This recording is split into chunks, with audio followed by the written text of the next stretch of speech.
الله ورسوله الذي أرسله بالحق بشيرا ونذيرا وداعيا إلى الله بإذنه وسراجا منيرا فقد قال الله تعالى في كلام المجيد والفرقان الحميد.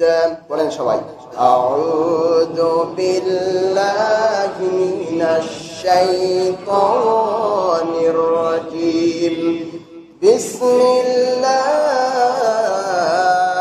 الرحمن الرحيم. আমরা শিশু, আমরা কিশোর, আমরা আধারের আলো আশা। আমরা শিশু, আমরা কিশোর, আমরা আধারের আলো আশা। আল কোরআনের আলো ছড়িয়ে দেব, একটাই জীবনের এই প্রত্যাশা। আমরা শিশু, আমরা কিশোর, আমরা আধারের আলো আশা। ফুলেরই খুশবু ছড়ায় যেমন ফুল বাগানের চারিধারে, তেমনি করে মোরা আল কোরআনের আলো ছড়াবো দিকে দিকে। ভুবন থেকে মোরা দূর করিব যত অশান্তি অমানিসা। আমরা শিশু, আমরা কিশোর, আমরা আধারের আলো আশা। আল কোরআনের আলো ছড়িয়ে দেব, একটাই জীবনের এই প্রত্যাশা। সবাই বলুন আলহামদুলিল্লাহ। সর্বোপরি প্রশংসা নিমিত্ত হোক সেই মহান আল্লাহ রাব্বুল ইজ্জাত ওয়াল জালালের প্রতি, যিনি এক, যিনি একক, যিনি অদ্বিতীয়, যিনি অবিনশ্বর, যিনি নিরঙ্কুশ। সেই মহান সত্তা আল্লাহ রাব্বুল ইজ্জাত ওয়াল জালালকে অন্তরে হৃদয় কন্দর থেকে বলি আলহামদুলিল্লাহ। তারপরে জানাই বিশ্বমুক্তির কাণ্ডারি, মানবতার দিশারি, মানবতার ত্রাণকর্তা, মানবতার মহান শিক্ষক মুহাম্মদুর রাসূলুল্লাহ। সবাই বলুন সাল্লাল্লাহু আলাইহি ওয়াসাল্লাম। তারপরে জানাই আজকে দাসপাড়া জামে মসজিদে উপস্থিত সম্মানিত উপস্থিতি, শ্রেণীবিন্যাসে সবাইকে আমার হৃদয় কন্দর থেকে সালাম জানাই, আসসালামু আলাইকুম ওয়া রাহমাতুল্লাহ। সম্মানিত ভাইরা, আজকে আমি কথা বলবো যে মসজিদে বাচ্চা আসতে পারবে কিনা। কি পয়েন্টে কথা বলবো? কথা বলেন, কি পয়েন্টে? মসজিদে বাচ্চা আসতে পারবে কিনা। এটা কি ইসলাম সম্মত? এটা কি শরিয়া সম্মত? নাকি এটা ইসলাম বহির্ভূত? নাকি এটা ইসলাম অ্যাচিভ করে না, গ্রহণ করে না? নাকি এটা ইসলাম মানে ইসলাম অনুযায়ী নয়? এটা আমি আজকে আপনাদের কোরআন এবং হাদিস দ্বারা, ইজমা এবং কিয়াস দ্বারা, প্রেক্ষাপট দ্বারা, ইতিহাস দ্বারা, যুক্তি দ্বারা, লজিক দ্বারা, বিজ্ঞান দ্বারা আমি আপনাদেরকে বোঝাবো ইনশাআল্লাহ। আমা তাওফীক ইল্লা বিল্লাহ আলাইহি তাওয়াক্কালতু ওয়া ইলাইহি উনীব। আমা তাওফীক ইল্লা বিল্লাহ আলাইহি নাতাওয়াক্কালু ওয়া ইলাইহি উনীব। আল্লাহ রাব্বুল আলামিন কোরআন আল কারীমের মধ্যে বলেন, ইন্নাস সালাতা তানহা আনিল ফাহশাই ওয়াল মুনকার। জোরে বলেন আল্লাহু আকবার। আল্লাহ রাব্বুল আলামিন কোরআন আল কারীমের 21 নম্বর পারায় এই আয়াতটি দিয়ে গোটা বিশ্বের মানুষকে অপকর্ম থেকে বাঁচানোর জন্য একটা কথা বলেছেন, ওরে পৃথিবীর মানুষ, তোরা বিভিন্ন রকমের নেতা দিয়ে, নেত্রী দিয়ে, বিভিন্ন রকমের আইন দিয়ে, শাসন ব্যবস্থা দিয়ে সব অন্যায়কে পরিবর্তন করতে পারবি না, সব অন্যায়গুলোকে নির্মূল করতে পারবি না। আমি এমন একটা ঔষধ দিয়ে দিচ্ছি, দিনে 5 বার যদি সেই ঔষধটা খেয়ে ফেলিস, আমি আল্লাহ রাব্বুল আলামিন বলছেন গোটা সমাজ থেকে দুর্নীতি নয়, দুর্নীতি শুধু নয়, গোটা সমাজ থেকে অপবিত্রতা দূর হয়ে যাবে। জোরে বলুন সুবহানাল্লাহ। সেই ঔষধের নাম হলো নামাজ। সেই ঔষধের নাম কি? নামাজ। দিনে 5 বার যদি কেউ ইখলাসের সঙ্গে নামাজ পড়ে, খোদার কসম করে বলি, ওই ব্যক্তিটা কোনোদিন অশ্লীল হতে পারে না, খারাপ হতে পারে না, সেই ব্যক্তিটা পবিত্র ব্যক্তি হিসাবে গণ্য হয়ে যায়। আপনারা কি চান যে আমরাও যেমন পবিত্র হব, আমাদের ছোট ছোট বাচ্চারাও পবিত্র হোক? যদি পবিত্র হওয়ার ইচ্ছা করেন, যে আমরাও যেমন পবিত্র হতে চাই নামাজ পড়ে, আমাদের ছোট বাচ্চাগুলো যেন নামাজ পড়ে পবিত্র হতে পারে, তাহলে কিন্তু মসজিদে ছেলেদেরকে আসতে দিতে হবে। দুষ্টুমি করলে অপবিত্রতা ছড়াবে, আর মসজিদে আসলে তারা পবিত্র হয়ে বাড়ি ফিরে যাবে। জোরে বলেন সুবহানাল্লাহ। সম্মানিত ভাইরা আমার, এই যে মসজিদে আসা সম্পর্কে রাসূলুল্লাহ সাল্লাল্লাহু আলাইহি ওয়াসাল্লাম হাদিস শরীফের মধ্যে বলছেন, মুরু আওলাদাকুম বিসসালাত ওয়া হুম 70। মুরু আওলাদাকুম বিসসালাত ওয়াহুম 70, তোমরা তোমাদের ছোট্ট 7 বছরের শিশুকে নামাজের আদেশ করো। রাসূলুল্লাহ আদেশ করতে বলছেন, কি বলছেন? আদেশ করতে বলছেন মুরু আওলাদাকুম বিসসালাত, তোমরা তোমাদের ছোট্ট 7 বছরের শিশুকে আদেশ করো নামাজের। আমরা স্কুলে যাওয়ার জন্য বলি, এই স্কুলে চলে যা, এই পাঠশালায় চলে যা, ওই মাদ্রাসায় চলে যা, কিন্তু অনেক বাপ এমন আছে তারা তাদের ছেলেকে কি আদেশটুকু করে না, এই বাবু নামাজ হয়ে গেছে, যাই আজান হয়ে গেছে, যা মসজিদে চলে যা। আমরা কি পারি? পারি না। আমরা স্কুলের গুরুত্ব দিই, মাদ্রাসার গুরুত্ব দিই, আমরা পাঠশালার গুরুত্ব দিই, আমরা খেলার গুরুত্ব দিই, আমরা এক্সারসাইজের গুরুত্ব দিই, আমরা বডিকে ব্যায়াম করার গুরুত্ব দিই, আমরা বিভিন্ন রকমের কর্মের গুরুত্ব দিয়ে তাদেরকে হুকুম জারি করি, কিন্তু আমরা মসজিদে আসার জন্য 7 বছরের বাচ্চাকে কোনোদিন হুকুম জারি করি না। করি? তাহলে আমাদের ছেলেরা তো 40 বছর এসে নামাজ পড়বে না? যদি আপনার ছেলেটা 7 বছর থেকে নামাজ পড়া শুরু করতো, তাহলে সে কিভাবে রুকু করতে হয়, কিভাবে সেজদা করতে হয়, কথা বলবো আমি পরে, কিভাবে সেজদা করতে হয়, কিভাবে রুকু করতে হয়, ও দেখেই শিখে যাবে। আর বুড়ো বয়সে সে এরকম করে আর হাত বাঁধবে না, সে সলিড ভাবে দেখে দেখে হাত বাঁধবে। যাই হোক, আমি প্রথমে শুরু করেছি যখন রাসূলুল্লাহ বলছেন মুরু আওলাদাকুম বিসসালাতি ওয়া হুম 70, তোমরা তোমাদের ছেলেদেরকে 7 বছর বয়স হলে নামাজের আদেশ করো। রাসূলুল্লাহ সাল্লাল্লাহু আলাইহি ওয়াসাল্লাম আরেকটি হাদিস বলছেন, যখন তার বয়স 10 বছর হয়ে যায় তখন শুধু আর বললে হবে না, প্রয়োজনে তাকে লাঠি দিয়ে প্রহার করতে হবে, প্রয়োজনে খাবার বন্ধ করে দিতে হবে, প্রয়োজনে তাকে জোর করে নিয়ে এসে মসজিদে এসে নামাজ পড়াতে হবে। এটাই হচ্ছে ইসলাম। ছেলে মসজিদে যাবে না বলছে, বাপ বলছে তো যেতে হবে না, থাক। কিন্তু ছেলে যদি বলে যে স্কুলে যাবো না, বাপ তার বেঁধে দিদিমণির কাছে দিয়ে আসে, শিক্ষকের কাছে দিয়ে আসে, স্যারের কাছে দিয়ে আসে। এমন বাপ নেই? কথা বলেন না, এমন বাপ কি নেই? আছে। কিন্তু আপনার ছেলে যদি প্রকৃত মানুষ হতে চায়, প্রকৃত মানুষ যদি করতে চান, তাহলে সর্বপ্রথম তার মসজিদে আনতে হবে 7 বছর বয়সে, নামাজে তাকে শিক্ষা দিতে হবে। তাহলে রাসূলুল্লাহর প্রথম নম্বর কথা হলো 7 বছরে আদেশ করো, 10 বছরে ফেটাই করো, এমনকি ভাত বন্ধ করে দাও, শাসন করো, শাসন করে হলেও মসজিদে এসে তাকে নামাজ পড়তে বাধ্য করো। এরপরে শুন, আমরা অনেকেই মনে করি মসজিদে আসলে, বাচ্চারা মসজিদে আসলে আমাদের নামাজটা বেকার হয়ে যায়, নামাজে বেঘাত ঘটে যায়, নামাজটা মনে হয় না। আমি 47 বছর 50 বছরে মসজিদে ঢুকেছি, ঢোকার পরে একটা বাচ্চা ছেলে এসে যখন দুষ্টামি করে, আমার মনে হয় দুষ্টামি করলে আর নামাজটা মনে হয় না। আপনি কি বেশি জানেন? না না না, আপনি বেশি জানেন না, বেশি জানেন রাসূলুল্লাহ সাল্লাল্লাহু আলাইহি ওয়াসাল্লাম। রাসূল সাল্লাল্লাহু আলাইহি ওয়াসাল্লাম বলেন, ও পৃথিবীর মানব মণ্ডলী শোনো, মুহাম্মদুর রাসূলুল্লাহ সাল্লাল্লাহু আলাইহি ওয়াসাল্লাম আসরের নামাজ পড়ছেন। কিসের নামাজ পড়ছেন? মুহাম্মদ সাল্লাল্লাহু আলাইহি ওয়াসাল্লাম আসরের নামাজ পড়ছেন। আসরের নামাজ পড়ছে, হঠাৎ করে হাসান আসরের নামাজের জামাতে লাইনের ভিতরে ছোটাছুটি করতে শুরু করেছে। ছুটতে ছুটতে হঠাৎ করে দৌড়ে এসে মুহাম্মদ সাল্লাল্লাহু আলাইহি ওয়াসাল্লাম আসরের জামাতে যখন সিজদায় লুটিয়ে পড়েছে, তখন ওই হোসাইন, হযরতে হোসাইন গিয়ে মুহাম্মদ সাল্লাল্লাহু আলাইহি ওয়াসাল্লামের ঘাড়ের উপরে চড়ে বসে চুলটাকে জোর করে ধরেছে, ধরে বলছে, এই ঘোড়া চল। কি বলছে? এই ঘোড়া চল। যেমন আমরা হামাগুড়ি দিয়ে থাকি আর ছোট্ট বাচ্চা ছেলে কাঁধের উপরে উঠে যায়, মুহাম্মদ সাল্লাল্লাহু আলাইহি ওয়াসাল্লাম জামাত ভর্তি লোক, সব লোকেরা জামাতে সিজদায় লুটিয়ে পড়ে আছে, আর হযরতে ছোট্ট হোসাইন এসে মুহাম্মদ সাল্লাল্লাহু আলাইহি ওয়াসাল্লাম ইমামতি করছেন। মুহাম্মদ সাল্লাল্লাহু আলাইহি ওয়াসাল্লামের কাঁধের উপরে চড়ে বসে বাবরি চুলগুলোকে হাত দিয়ে ধরে বলছে, এই ঘোড়া চল, এই ঘোড়া চল। মুহাম্মদ সাল্লাল্লাহু আলাইহি ওয়াসাল্লাম সিজদায় অনেকক্ষণ লুটিয়ে পড়ে রইলেন। জোরে বলুন সুবহানাল্লাহ। পরে সাহাবীরা জিজ্ঞাসা করলেন, ইয়া রাসূলুল্লাহ, ইয়া হাবিবাল্লাহ, আসরের দ্বিতীয় রাকাতের দ্বিতীয় নম্বর আপনি যে সিজদাটা করেছেন, অনেক লম্বা সিজদা করেছেন, অনেকক্ষণ ধরে সিজদা করেছেন, ইয়া রাসূলুল্লাহ, আপনি কি অসুস্থ হয়ে গিয়েছিলেন নাকি আপনার এই সিজদা হালাতে আল্লাহ কোরআন আল কারীমের আয়াত নাযিল করছিলেন? আল্লাহ রাব্বুল আলামিন রাসূল বলেন, ও আমার সাহাবীরা শোনো, আমি যখন আসরের জামাতে যখন সিজদায় লুটিয়ে পড়ে গেলাম, দ্বিতীয় সিজদায় লুটিয়ে পড়লাম, তখন আমার নাতি ছোট্ট হাসান এসে আমার ঘাড়ের উপরে চড়ে বসলো। আমি হাসানকে বিরক্ত করতে চাই নাই, হাসান যেন তার দাদু তার নানুর কাঁধে উঠে একটা ঘোড়া খেলা খেলে নিতে পারি।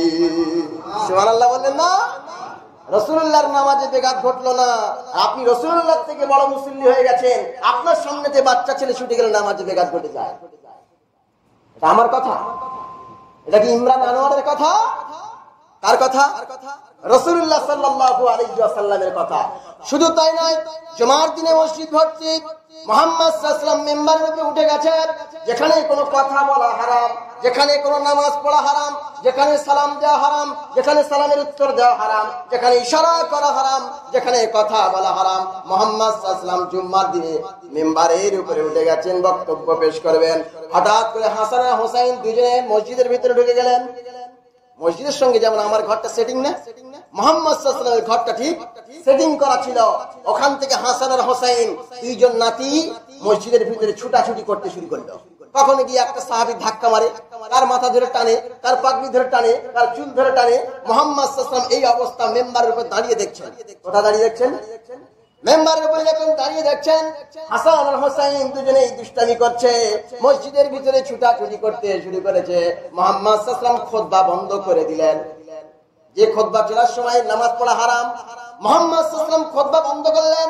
বন্ধ করার পরে দুইজন নাতিকে ধরে নিয়ে আসলেন, নিয়ে এসে দুই পাশে বসিয়ে হাত ধরে খুতবা দিলেন। তার মানে হলো শিশুকে মসজিদ থেকে বার করে দিলেন না, ধমক দিলেন না। শিশুকে পাশে বসিয়ে মুহাম্মদ সাল্লাল্লাহু আলাইহি ওয়াসাল্লাম খুতবার মতো বড় একটি আমল, বড় একটি ইবাদতকে নিজে দিয়ে দিলেন। জোরে বলুন সুবহানাল্লাহ। কি বুঝলেন? জুম্মার দিনে বাচ্চা আসতে পারবে না, আসরের জামাতে বাচ্চা আসতে পারবে না, মাগরিবের জামাতে বাচ্চা আসলে আপনার কষ্ট হয়, এসব জামাতে বাচ্চা আসলে আপনার কষ্ট হয়, তাহলে তো আপনি রাসূলুল্লাহর আমলের খেলাফ করলেন। যদি আল্লাহকে ভালোবাসতে চান, মুহাম্মদ সাল্লাল্লাহু আলাইহি ওয়াসাল্লামকে অনুসরণ করতে হবে। ফাত্তাবিউনি, আমি রাসূল, আমাকে অনুসরণ করো। ইউহিব্বুকুমুল্লাহ, আল্লাহ আপনাকে ভালোবাসতে শুরু করবেন। ওয়ায়াগফির লাকুম যুনুবাকুম, আর আল্লাহ তোমাদের সব ভুল ত্রুটিগুলো ক্ষমা করে দেবেন। বাচ্চা এসেছে, নামাজ পড়তে ব্যাঘাত ঘটিয়েছে, আল্লাহ চাইলে তারা আপন কুদরতে, আপন রহমতে আপনার নামাজকে পরিপূর্ণ বানিয়ে দিয়ে আপনার জীবনের সব গুনাহ মাফ করে দিয়ে নিষ্পাপ করে দিতে পারে। আপনি বাচ্চাকে তাড়িয়ে দিচ্ছেন, এমন জঘন্য কাজ আপনি করতে পারেন না। জঘন্য কাজ আপনি মসজিদের মধ্যে করতে পারেন না। বাচ্চাকে হাঁকি দিয়ে মসজিদ থেকে বার করে দেবেন, এই কাজ আপনি করতে পারেন না। কারণ গোটা পৃথিবীর সবচেয়ে শ্রেষ্ঠ মানুষ মুহাম্মদুর রাসূলুল্লাহ, তিনি কোনদিন কোন বাচ্চাকে ধমক দিয়ে বার করে দেন নাই। আপনি কে হে, আপনি মসজিদ থেকে বাচ্চাকে ধমক দিয়ে বার করবেন? পারবেন আপনি বার করতে? পারবেন? কথা বলবেন তো? আরে আপনি পারবেন? পারবেন। মুহাম্মদুর রাসূলুল্লাহ সাল্লাল্লাহু আলাইহি ওয়াসাল্লাম নামাজ পড়ছেন, আর হযরতে উসামা বিনতে জায়নাব হচ্ছে রাসূলুল্লাহ সাল্লাল্লাহু আলাইহি ওয়াসাল্লামের একজন কন্যার নাম হলো জায়নাব। জায়নাবের একটা মেয়ে, তার নাম হচ্ছে উসামা। উসামাকে রাসূলুল্লাহ সাল্লাল্লাহু আলাইহি ওয়াসাল্লাম নামাজ পড়ছিলেন, নামাজে ইমামতি করছিলেন। আর হযরতে উমামাকে কোলে করে কাঁধে করে তুলে নিলেন, কোলে করে নিয়ে কাঁধে করে তুললেন। তুলে রাসূলুল্লাহ সাল্লাল্লাহু আলাইহি ওয়াসাল্লাম কিরাত করছেন আলহামদুলিল্লাহি রাব্বিল আলামিন। সূরা ফাতিহা পড়লেন, বড় কিরাত পড়ে নিলেন। বড় কিরাত পড়ার পরে আবার উমামাকে ঘাট থেকে নামিয়ে দিয়ে পাশে রাখলেন, রেখে রুকু করলেন। রুকু করার পরে রুকু থেকে উঠলেন, সিজদা করলেন, আবার সিজদা থেকে উঠলেন। সিজদা থেকে উঠার পরে আবার দাঁড়িয়ে যখন কিরাত পড়তে শুরু করলেন, মুহাম্মদ সাল্লাল্লাহু আলাইহি ওয়াসাল্লাম গোটা বিশ্বের মডেল, গোটা বিশ্বের অনুসরণযোগ্য আদর্শ মুহাম্মদ সাল্লাল্লাহু আলাইহি ওয়াসাল্লাম আবার উমামাকে ঘাড়ের উপরে তুলে নিয়ে আবার কিরাত পড়তে শুরু করে দিলেন। তাহলে মুহাম্মদ সাল্লাল্লাহু আলাইহি ওয়াসাল্লাম যদি তার নাতনিকে, মেয়ে ছেলে, তার ছোট্ট নাতনিকে যদি কাঁধের উপরে তুলে নিয়ে তিনি কিরাত পড়েন, নামাজ পড়েন, ইমামতি করেন, তার নামাজে কোনো ব্যাঘাত ঘটে না। আর আমাদের নামাজের লাইন থেকে যদি একটা বাচ্চা ছুটে যায়, আমাদের নামাজটা ব্যাঘাত ঘটে যায়। তার মানে মুহাম্মদ সাল্লাল্লাহু আলাইহি ওয়াসাল্লামের থেকে আপনি নামাজ বেশি পড়ছেন। এটাই প্রমাণ হলো তো? কথা বলছেন না কেন? এটাই কি প্রমাণ হলো যে আপনি মুহাম্মদ সাল্লাল্লাহু আলাইহি ওয়াসাল্লামের থেকে আরো ভালো নামাজ জানেন? না, কখনোই হতে পারে না। মুহাম্মদ সাল্লাল্লাহু আলাইহি ওয়াসাল্লাম হচ্ছে একটা আদর্শ, গোটা বিশ্বের মডেল। কিয়ামত পর্যন্ত তিনি হচ্ছেন গোটা বিশ্ব মানব সভ্যতার মডেল। এই মডেল অনুযায়ী যদি আপনার আমল হয়, তাহলে আপনি মুসলমান থাকতে পারবেন। আর যদি তার মডেলের বিপরীত হয়, তাহলে আপনি মুসলমান থাকতে পারবেন না। কারণ সেই মডেলের চাইতে উত্তম কোন মডেল তৈরি হয়নি। ইনি হচ্ছেন সেরা মডেল। মুহাম্মদ সাল্লাল্লাহু আলাইহি ওয়াসাল্লাম নামাজের ভিতরে কি করছিলেন? কাঁধে করে তুলে নিয়ে কিরাত পড়ছিলেন আর নামাজ পড়াচ্ছিলেন। সেখানে কোনো সাহাবীর কোনো সমস্যা হয় নাই, কিন্তু আমাদের সমস্যা হয়। সম্মানিত ভাই, আমি আপনাকে কষ্ট দিতে চাই না, আমি আপনাকে বোঝাতে চাই, আসুন একটু বুঝে নিন। এখন প্রশ্ন হলো, শিশুরা যদি মসজিদে আসে, আসার পর যদি বড়দের লাইনে ঢুকে দাঁড়িয়ে যায়, তাহলে কি নামাজ হবে না? বলেন, নামাজ হবে না? অনেকে বলে শিশুরা হুজুর পিছনে দাঁড় করান, অনেকেই আছে হুজুর পিছনে দাঁড় করান। আরে ভাই, 50টা শিশুকে আপনি পিছনে দাঁড় করাবেন, ওরা তো মারামারি এমনি করবে। সুন্নাত পদ্ধতি হলো লাইনের, সুন্নাত পদ্ধতি হলো প্রথমে বয়স্করা দাঁড়াবে, মানে প্রাপ্ত বয়স্করা দাঁড়াবে, তারপরে শিশুরা দাঁড়াবে, তার পিছন দিকে মহিলারা দাঁড়াবে। এটাই হচ্ছে রাসূলুল্লাহর সুন্নাত পদ্ধতি। এখন বর্তমান উলামায়ে কেরামদের মতামত হচ্ছে, বর্তমান শিশুরা বহুত দুষ্টু। কি দুষ্টু? বহুত দুষ্টু। ওই জন্য যে বাপ তার সন্তানকে নিয়ে আসবে, সে যেন তার পাশেই দাঁড় করায়। কি করায়? পাশেই দাঁড় করায়। আর বাচ্চার বয়স হতে যাবে 7, 6, 7, 8, 9, 10। একেবারে শিশু, 2 বছরের শিশু, 3 বছরের শিশুকে এনে মসজিদের ভিতরে আপনি মানে সমস্যার সৃষ্টি করতে পারেন না। এটা ঠিক নয়, এটা উচিত নয়। আপনি আনবেন, আনতে পারবেন, কিন্তু আনাটা অনুচিত বলে মনে হবে। তাহলে কি করবেন? সর্বপ্রথম মনে করেন এই লাইনে দাঁড়িয়ে গেল একটা বাচ্চা ছেলে, এই মুরব্বির পাশে দাঁড়িয়ে গেল, ওকে কি আপনি বার করে দেবেন? না, ও ওখানে দাঁড়াবে। আবার একজন পিছনে দাঁড়িয়ে আছে, তাকে বার করবেন না। ও ওখানে দাঁড়িয়ে আছে, বার করবেন না।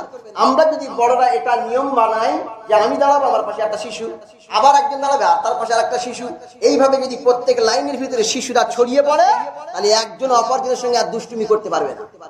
কথা ভালো নাই? হ্যাঁ? আর যদি সবাইকে পিছনে দাঁড় করে দেন, ওরা তো মারামারি করবে, তাই না? ওই জন্য সকল বাপের নিয়ম মানতে হবে। আপনি ছেলে নিয়ে এসেছেন, আলহামদুলিল্লাহ, আর নিয়ে আসবেন। 2 বছর, 3 বছর, 4 বছর, 5 বছর, 10 বছর, যত ছেলে আছে সব মসজিদ ভর্তি করবেন। মসজিদ 1 তলার জায়গায় 5 তলা হবে ইনশাআল্লাহ, কোনো সমস্যা হবে না। কিন্তু ছেলেকে আপনার আনতেই হবে, এনে পাশে দাঁড় করান।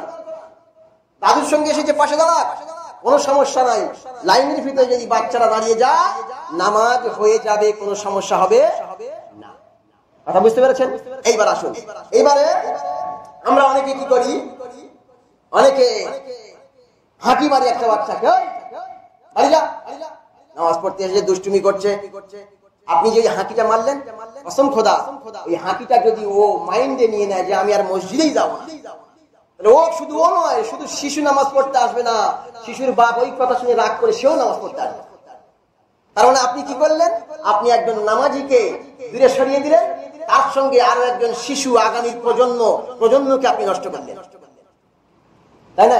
ওই জন্য শিশু আসুক, তাকে ধমক দেওয়ার দরকার নেই, ভালো করে মাথায় হাত বুলিয়ে একটা চকলেট দিন, দিয়ে বলুন, বাবু এটা মসজিদ, এখানে সেজদা করার জায়গা, এখানে দুষ্টুমি করতে নি বাবু।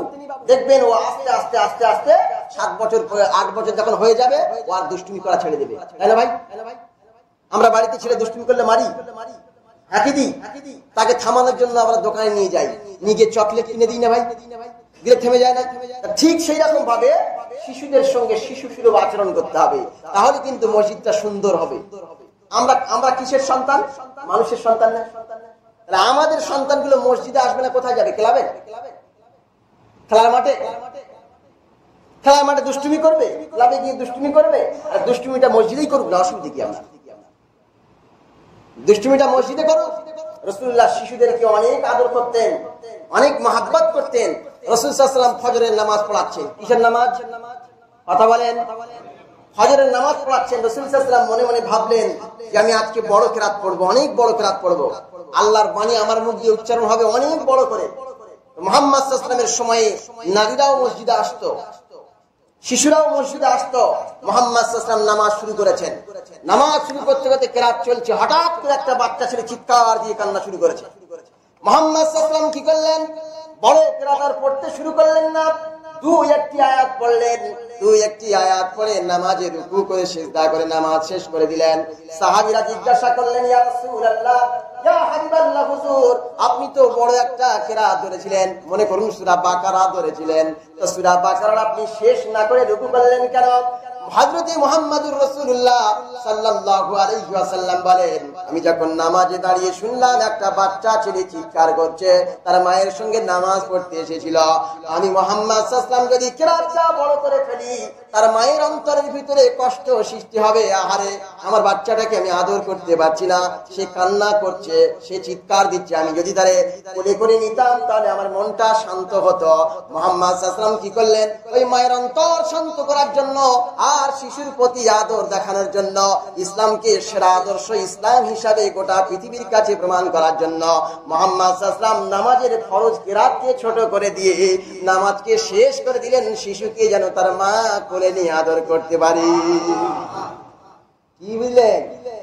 একটা মা তার শিশুকে নিয়ে আদর করবে, তাকে সোহাগ দেবে, তার জন্য মুহাম্মদ সাল্লাল্লাহু আলাইহি ওয়াসাল্লাম কিরাত ছোট করে দিলেন, কিরাত ছোট করে দিলেন। আমরা তো শিশুকে নিয়ে আসতে চাই না ভাই। আমার প্রিয় ভাই, আপনি যদি আপনার ছোট্ট বাচ্চাকে না নিয়ে আসেন, ওই মসজিদকে আর চিনবে না, মসজিদকে চিনবে না। তুরস্কের একটা মসজিদে বড় ব্যানারে লেখা ছিল, যার বাংলা অর্থ হলো এই: যদি পিছন থেকে কোনো বাচ্চার চিৎকার আর চিল্লামিল্লি, হাঁকা চিল্লামিল্লি না শোনা যায়, এটাই ভয় করুন যে আগামীর ভবিষ্যৎ নামাজি প্রজন্ম তৈরি হচ্ছে না, তারা বেনামাজি প্রজন্ম তৈরি হচ্ছে। তাহলে আমাদের শিশুদেরকে নিয়ে আসতে হবে। অনেক জায়গায় মানে বাচ্চাদেরকে নামাজে উদ্বুদ্ধ করার জন্য চকলেট দেওয়া হয়, অনেক জায়গায় 41 দিন নামাজ পড়লে সাইকেল দেওয়া হয় তাদের প্রজেক্টের মাধ্যমে, অনেক জায়গায় আবার মানে ফজরের মুসল্লি বাড়ানোর জন্য আরেকটা প্রজেক্ট করা হয়। কি করেছে জানেন? সৌদি আরবে এক জায়গায়, এটা আপনি একজন বক্তা মিজানুর রহমান আজহারি সেদিন বলছিলেন, শুনছিলাম, তিনি বলছিলেন সৌদি আরবের একটা মসজিদে কমিটি একটা মানে প্রজেক্ট করেছে যে কিভাবে ফজরের মুসল্লি বাড়ানো যায়। তো ফজরের মুসল্লি বাড়ানোর জন্য মসজিদ থেকে ঘোষণা হয়েছে, কোন ব্যক্তি যদি মসজিদে না আসে, ওই ব্যক্তিকে দ্বিতীয় বিয়ে দেওয়া হবে। কি দেওয়া হবে? দ্বিতীয় বিয়ে দেওয়া হবে। এই কথা যখন বাড়ির মেয়েরা শুনেছে, ওরে বাবা, তাদের তো ফজর কাজা হওয়া দূরের কথা, তাহাজ্জুদ মিস যায় না। ঠিক 3টের সময় উঠে তাহাজ্জুদ পড়ে, এইবারে ফজরের জামাতে 2 ঘন্টা আগে থেকে গিয়ে গুতাচ্ছে, ওঠো ফজরে যেতে হবে, ওঠো নামাজ পড়তে যেতে হবে। আরে ভাই, আপনি যদি ফজরে না যান তাহলে আমার সতীন হয়ে যাবে, যে সতীন হয়ে যাবে। কত সুন্দর লজিক কাজ করেছে, 5 বালিশ দিয়ে গুঁতা দিতে হবে, চলো ফজরের নামাজ পড়তে যাবে, চলো ফজরের নামাজ পড়তে যাবে। অনেক পুরুষ যদি এরকম হয় যে আমি দুটোই বিয়ে করবো, ফজরের জামাতে যাবে না, দুটোই বিয়ে করে দেবে, তাহলে এইরকম প্রজেক্ট দিয়ে যাতে করে মানুষকে ফজরের জামাতে আনার জন্য ইসলাম যদি প্রজেক্ট করে, ইসলামিক প্রজেক্ট যদি তৈরি করে, এতে কোনো সমস্যা আছে? সমস্যা আছে? কোনো সমস্যা নাই। আর আমরা প্রজেক্ট করলেই বলে বাচ্চাদেরকে লজেন দিয়ে নামাজ পড়ানো যায়। কি দেওয়া হবে? 5 লাখ টাকা দেবেন আপনি? ছেলেরা 5 লাখ টাকা ছুঁড়ে ফেলে দেবে যদি আপনার সামনে একটা লজেন্স দিয়ে দেন, তাই না?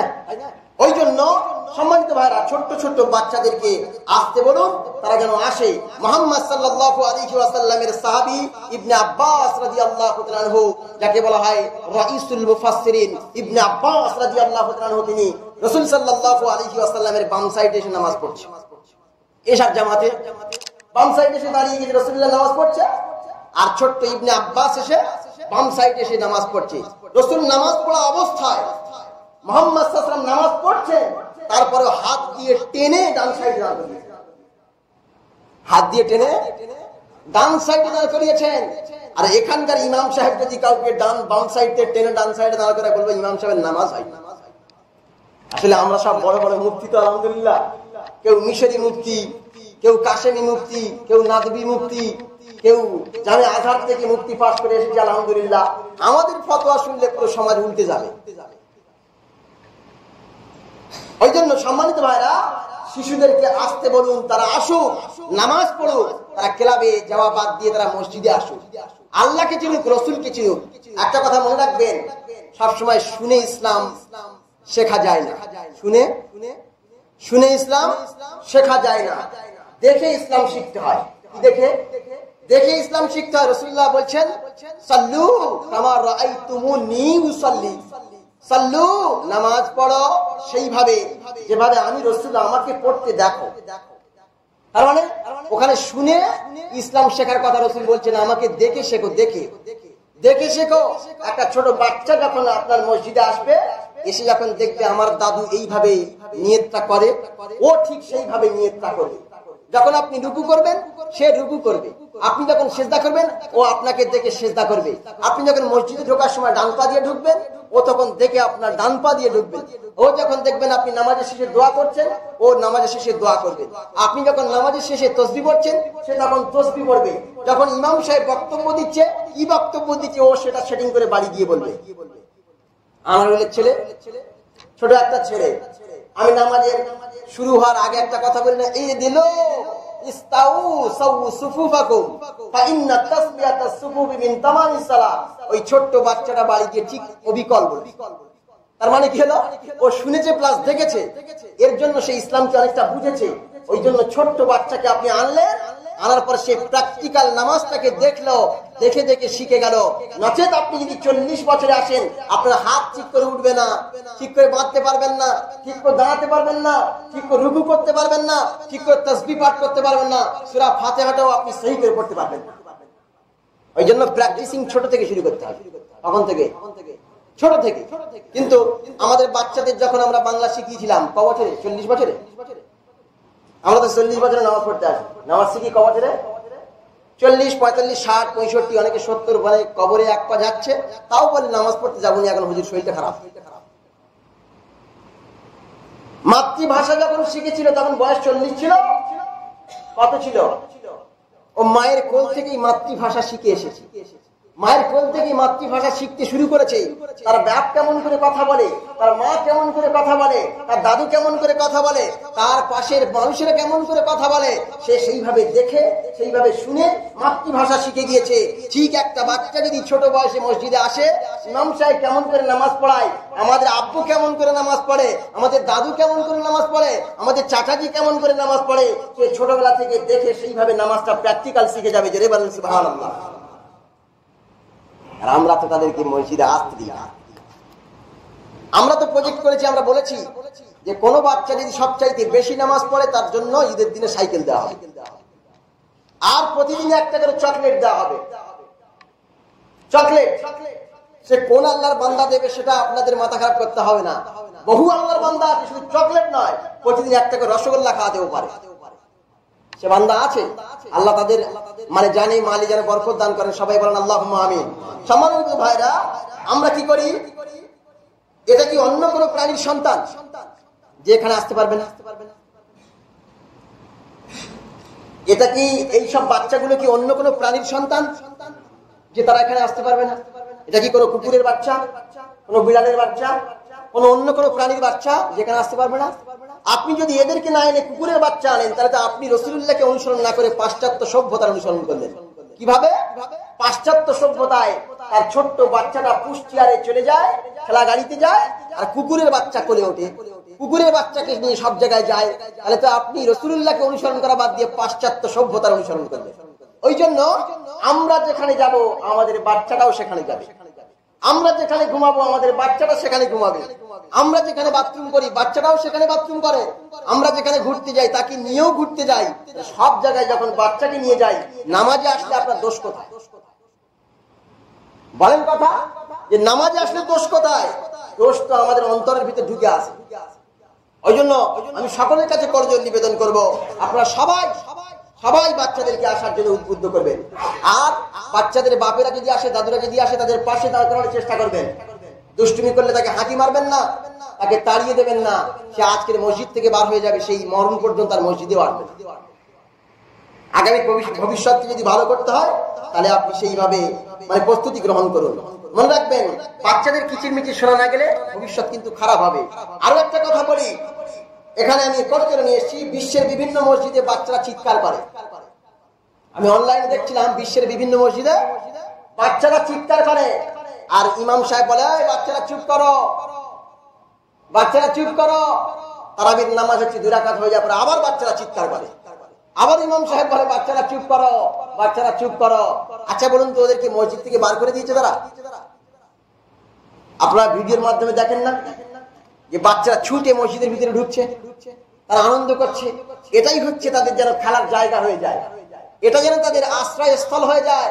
তারা অন্য কোনো জায়গায় যাওয়ার চেয়ে যেন মসজিদে বেশি বেশি আসে, তাহলে ওরা আল্লাহকে চিনবে, আল্লাহর রসুলকে চিনবে, ইসলামের সভ্যতাকে চিনবে, ইসলামের কৃষ্টি কালচারকে চিনবে, ইসলামের তাহজিব তামাদ্দুনকে চিনবে। তাহলে আল্লাহকে পরে চেনাতে আর অসুবিধা হবে না। আমাদের তো 40 বছর আল্লাহকে চেনাতে অসুবিধা হয়। ছোট বয়সে আপনি বাচ্চাকে যা বলবেন ও তাই শিখবে, তাই মানবে। আর 20 বছর 40 বছরের যুবককে যদি আমি ফজরের নামাজে আসতে বলি, হুজুর ঘুম ভাঙে না গো, হুজুর এখন মুখে পানি নিয়ে গো, হুজুর হুজুর প্যান্টটা একটু অসুবিধা আছে গো, হুজুর এখন নামাজটা পড়তে পারবো নি। আরে ভাই, তোর যদি প্যান্টটা অপবিত্র থাকে ওই সময় যদি মৃত্যু হয়, তাহলে তো অপবিত্র অবস্থায় মৃত্যু হলো। আমরা এমন যুবক আছি যারা এখনো দাঁড়িয়ে পেশাব করি, টাইট ফিট প্যান্ট পরেছে, বিয়ে বাড়ি গিয়েছে, তা কি করবে? দাঁড়িয়ে দাঁড়িয়ে পেশাব করে নিল।